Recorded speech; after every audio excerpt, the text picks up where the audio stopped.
Hi children, today we are drawing a mushroom. So let's get start. Mushroom head's color light velvet. So it's cover it. Let's paint. Okay, the color is ready. Now mushroom is a deep false. The head is color is light yellow. So let's get paint.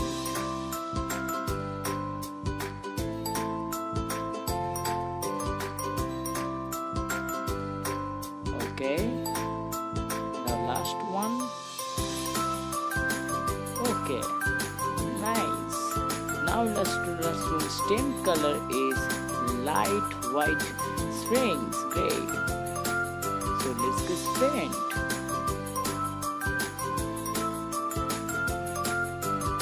Beautiful, our mushroom is ready.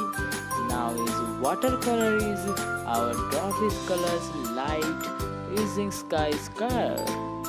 Okay, good. Now is our mushroom plant color is light green.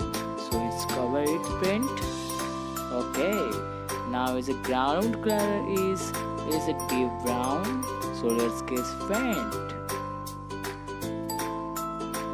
Like that. Okay, beautiful. Now last was color is sky color. So let's guess you know what is the color sky blue. So it's paint. Awesome. So our painting is ready. Our color is full ready. So thank you.